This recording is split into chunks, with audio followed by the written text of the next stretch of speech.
Bismillahirrahmanirrahim. Qala musannifu rahimahullahu ta'ala wa nafa'na bihi wa bi barakati ulumihi fi dharaini amin. Tanbihun, peringatan. Tanbihun, peringatan. Zahirul hadithi, adapun secara zahirnya hadis. Hadis tentang Islam, ya. Yang kemarin kita bahas di mana malaikat Jibril dengan berwujud sebagai manusia menanyakan kepada Nabi tentang Islam. Ya, dijawab sama Nabi, al-Islamu antashhada an la ilaha illallah, bahwa Islam itu ya kamu bersyahadat pada Allah, ya, mengerjakan sholat, menunaikan zakat, puasa Ramadan, dan pergi haji. Nah, dari zahir hadis ini, dari sisi materinya, ya, itu anahu, bahwa sesungguhnya itulah Buddha, tidak bisa tidak, maksudnya harus, pasti, fi husulil islami, dalam tercapainya keislaman, min majmu'i syahadataini, berupa kumpulan dua kalimat syahadat, hatta lawi qatasara, sehingga jika membatasi, ala ahadihima, atas salah satu keduanya, maksudnya membatasi salah satu dari dua kalimat syahadat, ya, wah saya mah syahadat tauhid, tapi enggak syahadat Nabi Muhammad, enggak bersaksi bahwa Nabi Muhammad utusan Allah. Atau sebaliknya, ngakui Nabi Muhammad tapi tidak mengakui Allah, ya, maksudnya dibatasin tuh salah satu. Lam yakfi, maka tidak cukup, ya, maka nggak bisa. Masa iya syahadat ya salah satu, nggak bisa. Ibarat pakaian syahadatain, dua kalimat syahadat itu ya baju sama celana, ya, ada bajunya kagak pakai celana, nah, gimana ceritanya, geol itu, ya. Atau sebaliknya, pakai celana dong, kagak pakai baju, sangka gila. Jadi udah setel, ya, satu setel pakaian lah ibaratnya gitu, ya. Kalimat syahadat ya bukan cuma syahadat tauhid kepada Allah, tapi harus dibarengin sama Nabi Muhammad. Nah, makanya di sini tadi disebutin secara zahir hadis, maka bisa diambil kesimpulan bahwa nggak bakal tercapai keislaman seseorang. Dalam artian nggak bisa disebut Islam, gampangnya gitu, bagi seseorang yang dia menafikan salah satu dari dua kalimat syahadat. Wa huwa, adapun dia itu kadzalika, sebagaimana demikian atau sebagaimana halnya. Wa quddimal kalami, dan didahulukan bahasan atau pembicaraan, ala syahadataini, tentang dua kalimat syahadat. Kenapa kok yang dibahas duluan dua kalimat syahadat? Li'anna bihima, karena sesungguhnya dengan keduanya, rujuknya ke syahadatain, karena dengan dua kalimat syahadat itulah itu husulul imani, tercapainya keimanan atau hasillah iman tersebut. Alladzi huwa, yang adapun dia, yang mana syahadatain, dua kalimat syahadat yang bisa menjadi capaian keimanan, itu malakul amri, pokoknya atau intisarinya perkara. Ya, karena intisarinya itu ya syahadatain itu ibaratnya akarnya. Wa asluhu, dan asalnya amr, asalnya perkara. Idil baki, sekalian ibadah, itu mabniun, dibangun, alaihi, di atasnya, di atas iman rujuknya. Ya karena semua ibadah itu dibangun di atasnya iman. Ya, jadi ya pondasinya itu, pokoknya itu ya syahadat itu. Nah syahadat itu kaitannya sama keimanan. Sedangkan sholat, zakat, puasa, haji ya itu adalah ibadah-ibadah yang dibangun di atasnya. Masyrutun yang dipersyaratkan, bihi dengannya, yang mana dalam ibadah itu juga dipersyaratkan iman di dalamnya. Ada orang Nasrani, dia sholat, dia kagak sah, walaupun sholatnya bener, ya, walaupun baca Fatihah, walaupun baca doa-doa sholat, tapi karena agamanya Nasrani, ya maka nggak sah. Orang Yahudi puasa, nawaitu somagodin anadai fardi syari Ramadhani gitu ya. Walaupun dia puasa benar, dia ngejaga dari hal yang membatalkan puasa, berhubung dia bukan seorang yang beriman, maka nggak sah puasanya ya. Sekalipun sekali lagi ketika orang tersebut melakukan ibadah ya rukunnya benar, tapi berhubung syaratnya belum dipenuhi, maka otomatis rukunnya batal. Wabihi dan dengannya, ya dengan iman, dengan syahadatain kalau mau dirujukin lagi, dengan iman tersebutlah ya, dengan dua kalimat syahadat itulah itu an-najatu, keselamatan, kita bisa selamat fit daroini, di dua alam. Darun itu alam ya, tempat. Tasnianya daroni atau daroini, dua alam atau dua tempat. Maksudnya apa tuh? Dunia dan akhirat ya. Bahasa lain dari dunia akhirat daroin. Summa sholati, kemudian lafadz sholat. Nah, baru kemudian setelah syahadat kok sholat ya. Li'annaha, karena sesungguhnya dia ya sholat itu imaduddin, tiangnya agama. Nah, teman-teman udah sering lah dengar hadisnya ya. As-sholatu imaduddin. Sholat itu adalah tiang agama. Kalau orang ngerusak sholat ya berarti faqad hadamaddin, maka dia sudah meruntuhkan agama di dalam hatinya. Wa bainal abdi, nah ini juga penggalan hadis. Wa bainal abdi, dan adapun antara seorang hamba Allah, orang yang beriman, beribadah pada Allah, wal kufri, dan kekufuran, dan orang yang mengingkari Allah. Apa yang bisa kita lihat dari situ? Bisa bedain mana sih orang yang abdun, mana yang kufur. Dari mana bisa kita lihat? Itu tarkus sholati, meninggalkan sholat. Udah lihat aja sholatnya dilakuin nggak? Sholat nggak dilakuin, ya udah kufur. Ini kufur bahasa halus ya, bahasa kasarnya kafir. Bahasa kerasnya gitu. Tapi saya sendiri nggak berani kalau buat secara sosial ya. Secara sosial saya nggak berani. Ya udah kufur lah. Kalau kufur kan orang rada remeng-remeng ya. Kalau saya sebetulnya secara pribadi lebih seneng ngomongnya kafir. Iya. Tapi kalau secara sosial ya saya pakainya kufur. Jelas ya. Jadi orang meninggalkan sholat, ya, statusnya dia itu berarti merasa dia bukan hambanya Allah. Gampangnya gini lah logikanya lah. Kita numpang di rumah orang, terus kita difasilitasin, ya, dikasih makan, mau kemana aja dikasih duit. Terus orang itu nyuruh kita nyapu, ya, bang tolong dong bang, gitu, mbak tolong dong mbak, sapuin rumah saya mau pergi misalnya gitu. Masa bang nyapuin doang kagak sih? Lah nyapu paling berapa menit, ya kan? Bang tolong dong pelin, ya ngepel paling berapa menit, ya kan? Coba, ibaratnya seperti itu.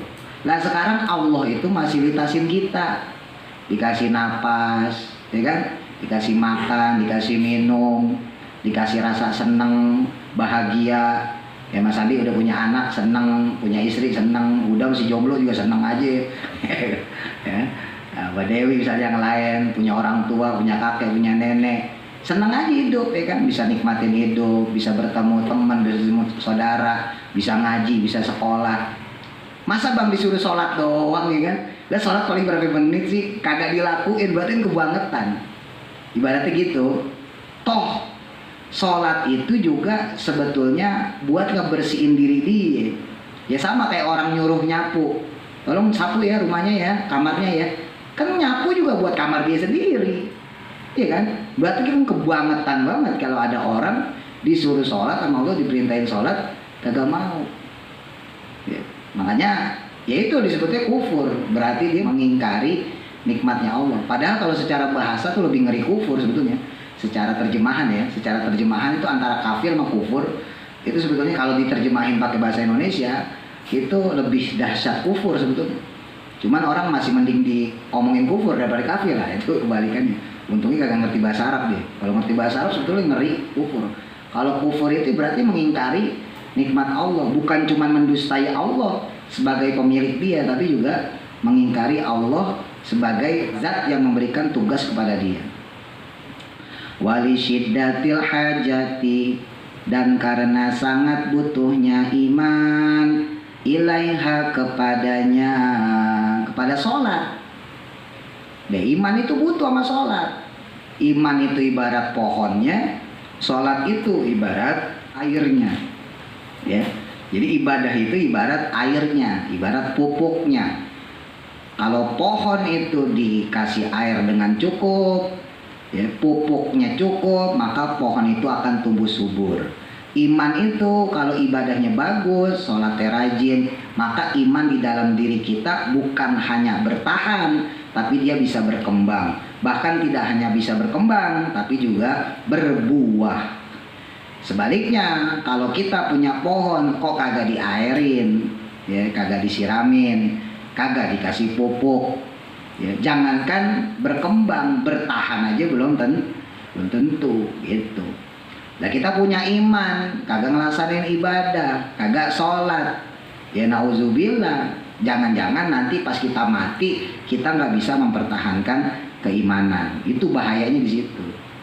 Kadang orang itu suka terbius dengan hadisnya Nabi yang indah banget. Betul, hadisnya Nabi mantap ya. Man qala la ilaha illallah dakhala jannah. Dalam riwayat lain man yaqulu. Jadi ada orang kalau dia udah pernah ngucap la ilaha illallah Muhammadur Rasulullah pasti masuk surga.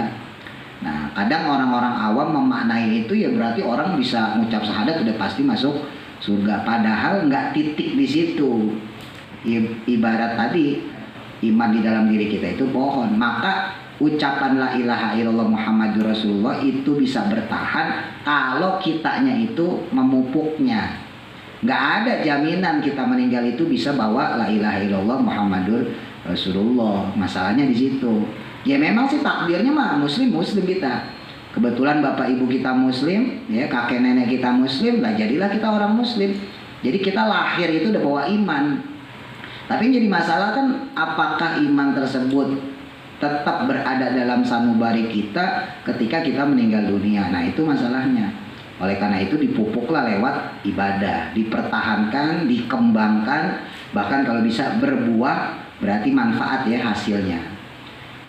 Walita karuriha, karena berulangnya sholat, kulla yaumin pada setiap harinya, khamsa marotin 5 kali.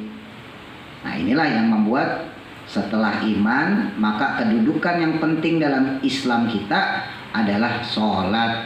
Karena sholat itu berulang-ulang.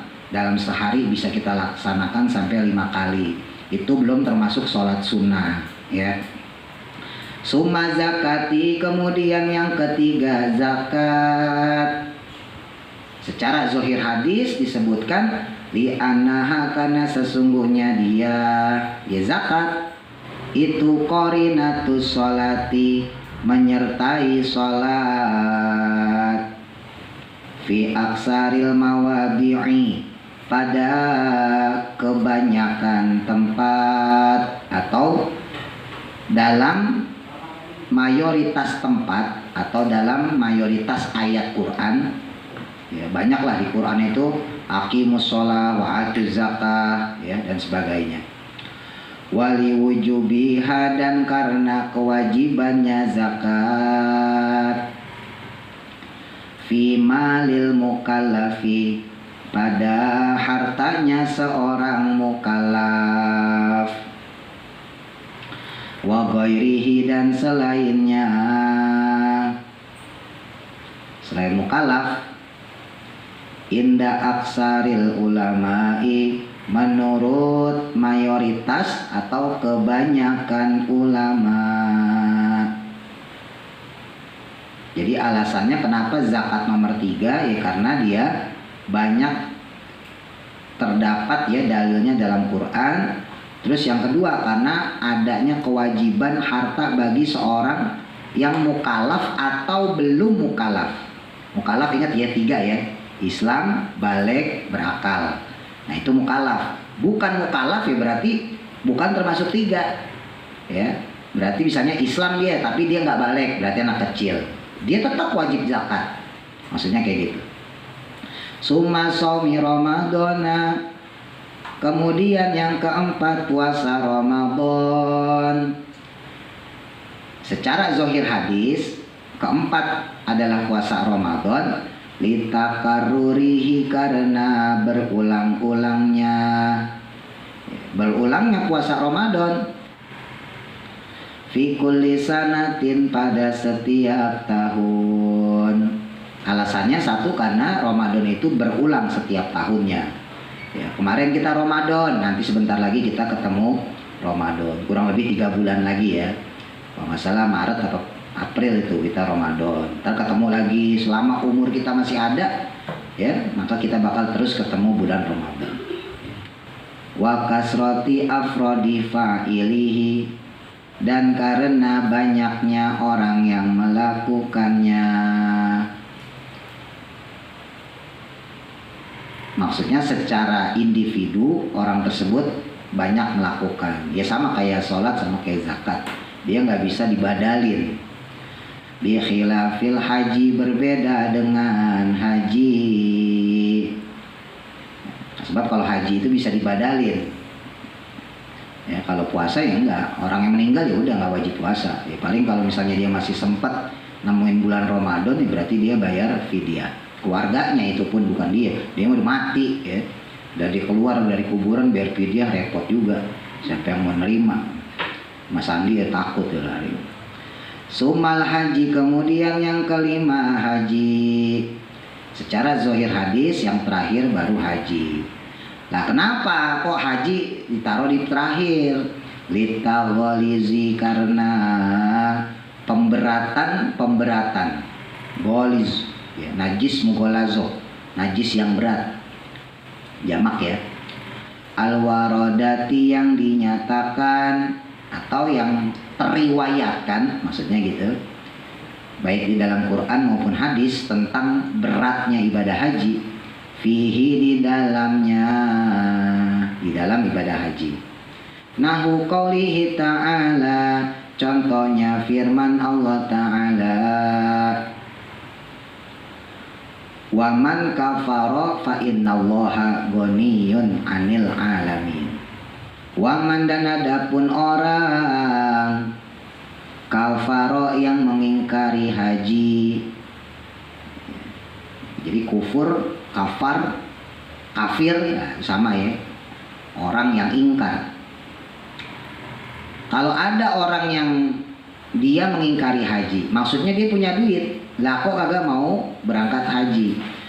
Fa innallaha, maka sesungguhnya Allah itu ghaniyun, maha kaya. Kalau diterjemahin bebas maksudnya tidak butuh ya. Oh ya, kalau kaya kan berarti kagak butuh. Anil alamina, dari sekalian alam, dari semesta alam. Maksudnya ya Allah nggak butuh dengan adanya alam semesta ini. Dalam arti lain, teman-teman punya duit, lah kok nggak berangkat haji? Emang Allah butuh? Kagak, Allah kagak butuh teman-teman berangkat haji. Lagi-lagi, balik lagi nih, berarti ibadah tersebut sebetulnya buat kita, maksudnya gitu. Allah nggak butuh, Kita pergi haji, Allah tetap Tuhan. Kita nggak pergi haji, Allah tetap Tuhan. Nggak mengurangi kekayaan Allah, nggak mengurangi kehebatan Allah, nggak mengurangi kekuasaan Allah.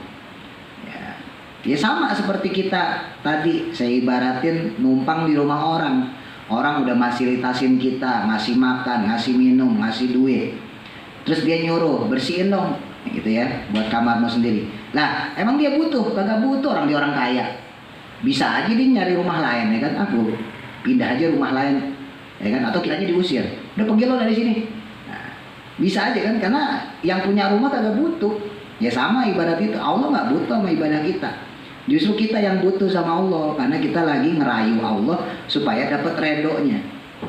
Jadi untungnya itu Allah itu masih punya sifat suka. Ya. Walaupun Allah sebagai Tuhan gak butuh, tapi Allah masih punya sifat suka. Makanya di Quran, di hadis tuh banyak ayat-ayat, misalnya wallahu yuhibbul mu'minin.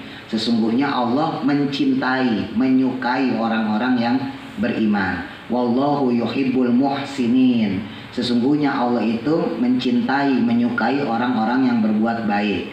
Wallahu yuhibbul mutatahhirin. Sesungguhnya Allah itu menyukai, mencintai orang-orang yang membersihkan diri. Banyaklah di Quran bahasa-bahasa yuhibbu.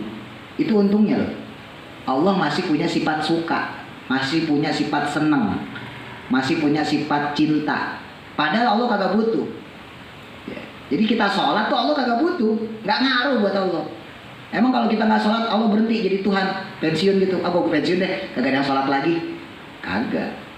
Ya. Justru kita yang butuh. Nah, Allah punya sifat suka, Allah punya sifat cinta, Allah punya sifat senang. Beruntunglah kita, Allah masih punya sifat itu.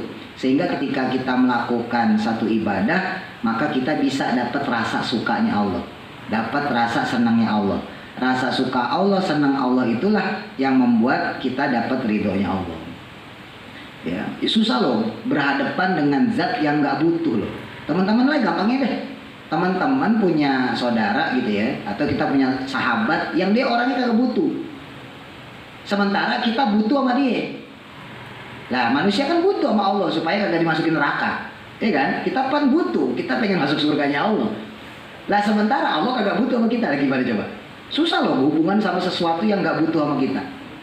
Ya misalnya tadi tuh, kita punya saudara, punya sahabat yang dia kagak butuh sama kita. Coba gimana? Baik-baikin dia gimana coba? Gue mau kasih duit, duitnya lebih banyak. Ayo, mau kita kasih buah, dia punya pohon buah, ya kan? Mau gue kasih rumah, rumahnya lebih bagus. Coba, mau gue kasih mobil, mobilnya lebih mewah. Mau dikasih apa coba? Buat ngebaikin dia, buat nyenengin dia, kan susah. Maka satu-satunya cara supaya dia senang sama kita, yaudah kita baik sama dia, main deh ke rumahnya deh. Ya kita main ke rumahnya, terus kita ya apalah bersihin rumahnya yang gue. Wah ini asbaknya kotor nih, pokoknya gue buangin ya, untungnya ya, buangin. Akhirnya kan dia jadi seneng. Wah ini orang rajin juga nih. Padahal kan gak ngasih apa-apa ya. Ya karena ngasih apapun gak berharga buat saudara kita itu. Ya andai kata kita ngasih kepada saudara kita yang kaya itu, gak ada harganya. Kita ngasih buah paling berapa sih ibaratnya? Kita ngasih buah paling berapa, sekilo, 2 kilo. Lah dia punya duit yang mampu, jangankan buahnya, pohonnya dibeli.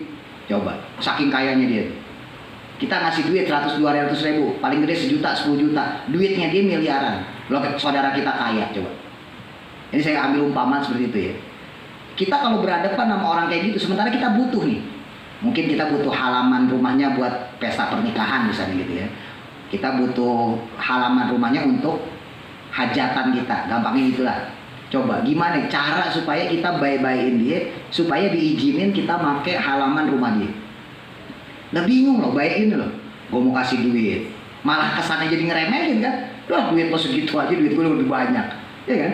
Mau kita kasih bingkisan, kita kasih kue, kita kasih buah, kita kasih parcel, kita kasih cindera mata, dia mampu untuk beli itu semua. Maka satu-satunya cara ya kita nurutin apa yang dia mau. Ya kan? Atau kita ya bahasa gampangnya cari muka lah, ya caper lah, supaya dia senang sama kita. Jadi kita datang ke rumahnya ya kan, wah ini sampah nih gue bersihin ya. Kita kan ujung-ujungnya dia nanya, emang lu mau apa sih kemarin, kan begitu, ya kan? Nah, itu gampangnya ya. Ketika teman-teman berhadapan dengan seseorang yang dia nggak butuh sama kita. Itu ngadepinnya susah. Apalagi yang kita hadepin ini adalah Allah. Untungnya Allah masih punya sifat suka. Allah itu suka sama orang yang beriman. Allah itu suka sama orang yang dia itu mau belajar. Allah itu suka sama orang yang dia mau berubah. Allah itu suka sama orang yang menjaga dirinya dari hal-hal yang kurang baik, dari munkarot, ya, dari maksiat dan sebagainya. Itulah peluang yang bisa kita manfaatkan supaya dapat sukanya Allah. Paham maksudnya ya? Sebetulnya ngeri loh. Hubungannya kita pada Allah itu sebetulnya ngeri. Kalau bicara hakikat nih, bicara hakikat ya. Kalau bicara hakikat sebetulnya hubungan kita sama Allah tuh ngeri. Kenapa? Karena Allah nggak butuh sama ibadah kita, nggak butuh. Sedangkan Allah itu maha kaya, ya. Nah, makanya yang teman-teman lakuin sekarang ibadah itu, sholat, zakat, puasa, ya, pergi haji ntar kalau punya duit, persembahannya untuk Allah, tapi nggak ada manfaatnya buat Allah, nggak ada manfaatnya. Jadi itu adalah persembahan dari kita supaya Allah itu suka sama kita, supaya Allah itu senang sama kita. Wa nahwi qaulihi, contoh lain ya. Wa nahwi qaulihi, dan contoh lainnya ucapannya Nabi Muhammad, sabdanya Nabi Muhammad sallallahu alaihi wasallam.